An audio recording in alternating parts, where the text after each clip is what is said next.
Okay, let's talk about the 1 billion lions versus one of every Pokemon debate and why it is stupid and the lions don't stand a chance. Honestly, I really shouldn't even have to explain this. There's lots of factors here such as held items, stats, abilities, type matchups, status conditions, Mega Evolving, Dynamax, Terastallizing, and Z-moves. Let's just say that all of that is in play here. This already means the Pokemon would win merely because they could just electrocute, freeze, or burn the lions to death with status conditions. Or maybe Palkia could just open a portal to a black hole and immediately kill every lion in a split second. Or maybe literally any Pokemon could Dynamax and simply squish the lions to death. Now, if the lions somehow managed to survive all of that, good job, props to them. But that's not the end.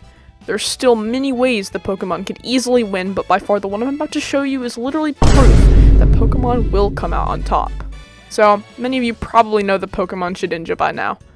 In case you don't, I'll give you a brief rundown on Shedinja before explaining why it could easily beat 1 billion lions in a fight. Shedinja is actually very well known for being super OP. Although, always, no matter what, it can only have 1 HP, using its ability Wonder Guard makes it almost invincible. Wonder Guard. Wonder Guard is an ability introduced in Generation 3. It is the signature ability of Shedinja. A Pokemon with Wonder Guard is immune against damaging moves that are not super effective. A Pokemon with Wonder Guard is immune against damaging moves that are not super effective. See where I'm going here? So, Shedinja is basically invincible. Since lions are real-life animals and not Pokemon, they don't necessarily use Pokemon moves, meaning they can't be super effective against anything.